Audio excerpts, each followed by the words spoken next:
Application, application माने क्या होता है, use, application of electro negativity, negativity, ठीक है। तो इसका पहला यूज है डायगोनल रिलेशनशिप्स बताने के लिए, डायगोनल रिलेशनशिप, रिलेशनशिप बताने के लिए, ठीक है। डायगोनल रिलेशनशिप माने, एक सेकंड बता रहा हूँ, देखो ये है पीरियोडिक टेबल, ये जो ऐसे का डायगोनल माने पहले पिछले वाले पीरियड का ये वाला एलिमेंट और आगे वाले पीरियड का सेकंड एलिमेंट, ठीक है। ये दोनों क्या होंगे, डायगोनल एलिमेंट कहे जाएंगे। डायगोनल माने क्या होता है, ऐसा ऐसे वाले लाइन ना, इसको बोलते हैं डायगोनल, ठीक है। इसमें हो गया, इसमें हो गया, और बेरिलियम यहाँ पे है। देखो डायगोनल रिलेशनशिप सिर्फ यस और पी ब्लॉक में देखा जाएगा, ठीक है। डी ब्लॉक में इसका बात नहीं करेंगे। यहाँ पे बेरिलियम है और बेरिलियम के नीचे कौन है, एल्युमिनियम। बेरिलियम एल्युमिनियम का, बेरिलियम ऊपर सेकेंड पीरियड में है, एल्युमिनियम थर्ड पीरियड में है। बेरिलियम पहला मेंबर है, एल्युमिनियम दूसरा मेंबर है, ठीक है। किसी पीरियड में, किसी ऊपर वाले पीरियड का पहला एलिमेंट और उसके नीचे वाले पीरियड का दूसरा एलिमेंट, ठीक है, उन दोनों में जो डायगोनल बनता है उसको बोलते हैं डायगोनल रिलेशनशिप। कार्बन फास्फोरस का हो गया, नाइट्रोजन ऑक्सीजन का हो गया, ये सब जो ग्रुप बने हैं ना, इसको बोलते हैं डायगोनल रिलेशनशिप। और एक बात, डायगोनल रिलेशनशिप हमेशा आगे की तरफ जाएगा, कभी ऐसे मत कर देना कि बेरिलियम सोडियम का, ऐसे नहीं होता। डायगोनल हमेशा लेफ्ट से राइट की तरफ जो आरो बनता है वही एलिमेंट डायगोनल रिलेशनशिप शो करते हैं, जैसे lithium magnesium, beryllium aluminium, boron silicon, ये सब उल्टा मत कर दीजिएगा। डायगोनल रिलेशनशिप हमेशा आगे होता है, ठीक है। डायगोनल रिलेशनशिप ऐसे शो करता है कि अगर डायगो इसका हमको इलेक्ट्रोनेगेटिविटी का वैल्यू पता है, ठीक है, तो इसकी मदद से हम इसकी इलेक्ट्रोनेगेटिविटी के वैल्यू को भी बता सकते हैं। क्यों, क्योंकि ये दोनों डायगोनली सिमिलर एलिमेंट हैं, तो इनका इलेक्ट्रोनेगेटिविटी नियरली सेम होगा। देखो डायगोनल रिलेशनशिप्स का मतलब element of second and third period show similar properties, similar properties due to similar, similar या almost similar, almost similar value of electronegativity, negativity, ठीक है। जो ये डायगोनल पे एलिमेंट होते हैं इनका इलेक्ट्रोनिगेटिविटी वैल्यू ऑलमोस्ट सिमिलर होता है, जिसकी वजह से इनकी बहुत सारी प्रॉपर्टी सेम होती है। जैसे एग्जांपल में देख लो, लिथियम का इलेक्ट्रोनेगेटिविटी वैल्यू 1.0 होता है और मैग्नीशियम का, एक सेकेंड, मैग्नीशियम का इलेक्ट्रोनेगेटिविटी वैल्यू 1.2 होता है, जिसकी वजह से इनका साइज, इलेक्ट्रोनेगेटिविटी वैल्यू सेम है तो इनका प्रॉपर्टीज भी सेम होगा। जैसे लिथियम का साइज का बात करें तो 152 पिकोमीटर होता है, अगर मैग्नीशियम का साइज का बात करें तो 160 पिकोमीटर होता है, ठीक है। पिकोमीटर माने 10⁻⁻12, ठीक है। Picometre, 1 picometre is equal to 10⁻⁻12 metre, ठीक है, मीटर। देखो साइज बराबर हो गया। अगर इनके आयनिक रेडियस की बात करें, आयनिक रेडाई लिथियम का 76 पिकोमीटर होता है और अगर मैग्नीशियम का बात करें तो ये 72 पिकोमीटर होता है। आयनिक रेडियस माने जब इस पे, जब लिथियम पे पॉजिटिव चार्ज होगा, जब मैग्नीशियम पे पॉजिटिव चार्ज होगा। आयनिक माने यही होता है आयन, ठीक है।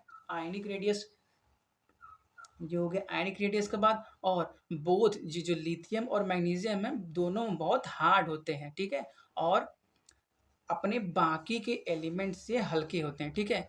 ये और ये अपने अपने पीरियड में बहुत हार्ड होते हैं, लेकिन अपने अपने पीरियड में लिथियम इन सब से हल्का होता है और मैग्नीशियम इन सब से हल्का होता है, ठीक है।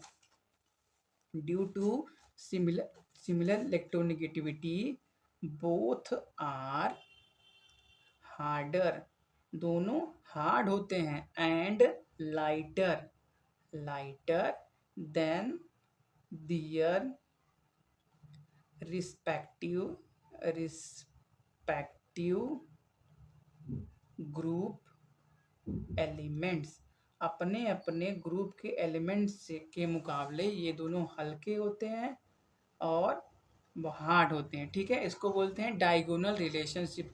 इलेक्ट्रोनेगेटिविटी का पहला एप्लीकेशन क्या है, ये डायगोनल रिलेशनशिप्स के बारे में बताता है, ठीक है।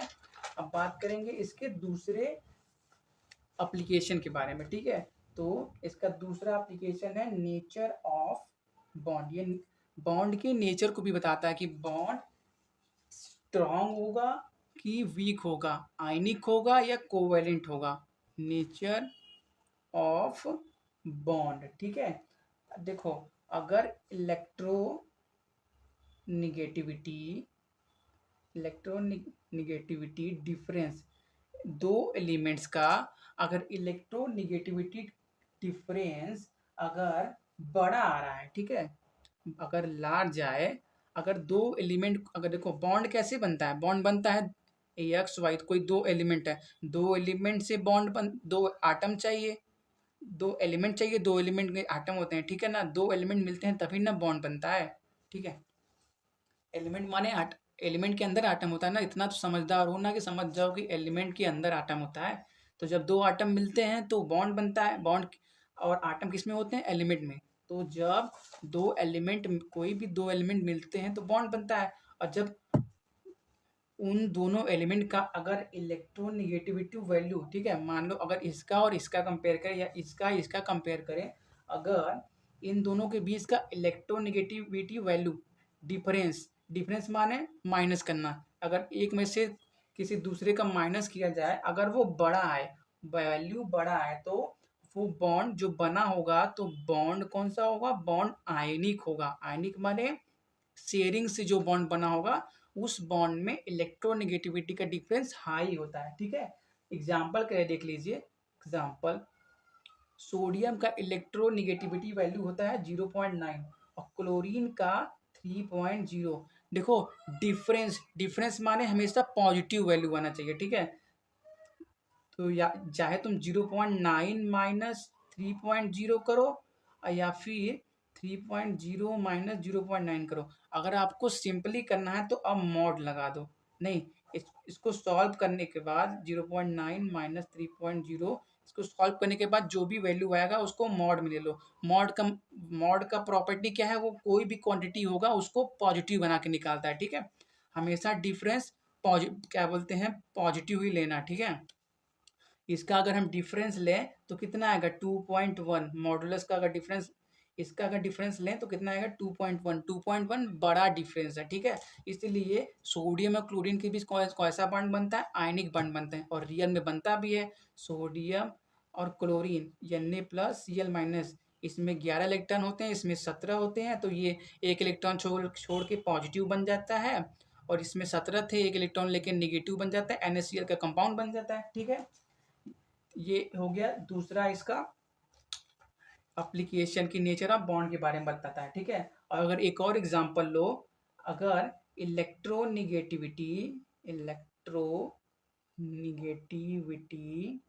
डिफरेंस अगर स्मॉल हो, डिफरेंस अगर स्मॉल हो, अगर स्मॉल होगा तो क्या होगा, वो कोवलेंट बॉन्ड बना होगा, ठीक है। वो जो आटम कंबाइंड हुए होंगे, दो एलिमेंट के जो वो आटम जो कंबाइंड हुए होंगे, वो कोवलेंट बॉन्ड बनाए होंगे, ठीक है।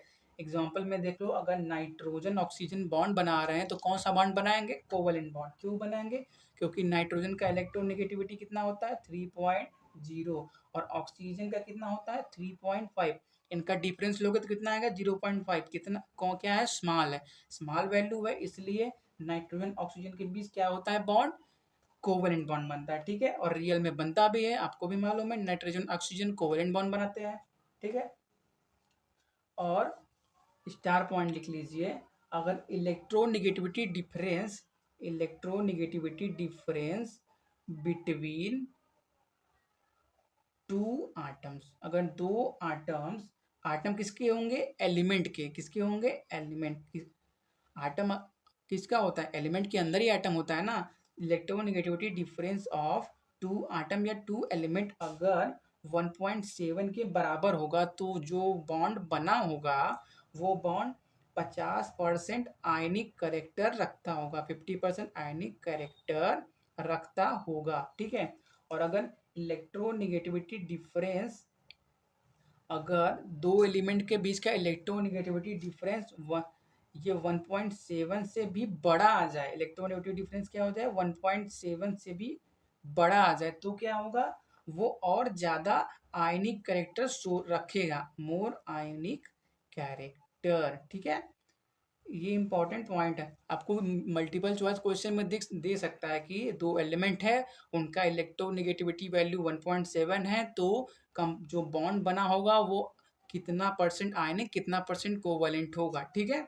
आपको ये बात तो मालूम होगा प्रीवियस क्लास से कि कोई भी बॉन्ड ना ही 100% आयोनिक होता है और ना ही 100% कोवैलेंट होता है, ठीक है। उनमें हमेशा थोड़ी थोड़ी किस, अगर कोई आयनिक कंपाउंड है तो उसमें थोड़ा बहुत कोवैलेंट कैरेक्टर होता है, और कोई अगर कोवैलेंट कंपाउंड है तो उसमें थोड़ा बहुत आयनिक कैरेक्टर होता है। अगर आप 11th में पढ़े होंगे तो आपको ये बात समझ में आ रही होगी, ठीक है। और अगर इलेक्ट्रोनिगेटिविटी का तीसरे एप्लीकेशन की बात करें, इलेक्ट्रोनिगेटिविटी का अगर तीसरा एप्लीकेशन की बात करें तो जो आपको बॉन्ड के स्टेबिलिटी के बारे में बताता है कि कौन सा बॉन्ड कितना स्टेबल है, स्टेबिलिटी ऑफ बॉन्ड, ये बॉन्ड के स्टेबिलिटी के बारे में बताता है। कैसे बताता है, ये अगर दो एलिमेंट के इलेक्ट्रोनिगेटिविटी का डिफरेंस हाई होगा, ठीक है, तो वो बॉन्ड ज्यादा स्टेबल होगा, ठीक है। greater is the difference between two atoms या two elements in their electronegativity value greater will be bond strong, ठीक है। जितना ज्यादा डिफरेंस होगा इलेक्ट्रोनेगेटिविटी का उतना ज्यादा बॉन्ड क्या होगा, स्ट्रॉन्ग होगा। स्ट्रॉन्ग क्यों होगा, क्योंकि देखो इलेक्ट्रोनेगेटिविटी डिफरेंस ज्यादा होगा तो कौन सा बॉन्ड बना होगा, आयनिक बॉन्ड। आयनिक बॉन्ड क्या होता है, स्ट्रॉन्ग होता है, ठीक है। एग्जाम्पल के लिए ले लो, अगर हम ग्रुप 17 की बात करें, ग्रुप 17, अब ग्रुप 17 का क्या, हाइड्राइड की बात करें, जैसे HF, HCl, HBr और HI, ऐसा मत समझ लेना कि ये आयनिक होते हैं, ये आयनिक नहीं होते, ठीक है। सिर्फ एग्जांपल के लिए बता रहा हूँ, ठीक है, कि अगर HF का इलेक्ट्रोनिगेटिविटी डिफरेंस लिया जाए तो कितना होता है, इनका इलेक्ट्रोनिगेटिविटी डिफरेंस 1.9 होता है। HCl का कितना होता है, 0.9 होता है। HBr का 0.7, HI का 0.4। इनका यह hydrogen fluorine, hydrogen chlorine, hydrogen bromine, hydrogen iodide का इलेक्ट्रोनिगेटिविटी डिफरेंस इतना होता है, ठीक है। तो इसका मतलब क्या है, डाउन द ग्रुप, नीचे आते टाइम क्या होता है, इलेक्ट्रोनिगेटिविटी डिक्रीज होती है, किसमें, ग्रुप 17 में। डाउन द ग्रुप, नीचे आते टाइम इलेक्ट्रोनिगेटिविटी डिक्रीज होती है। क्यों डिक्रीज होती है, डिक्रीज होती है, और डिक्रीज होने से क्या होता है, बॉन्ड वीक होने लगता है, ठीक है। इलेक्ट्रोनिगेटिविटी डिफरेंस जितना ज्यादा होगा उतना ज्यादा बॉन्ड स्टेबल होगा, ठीक है।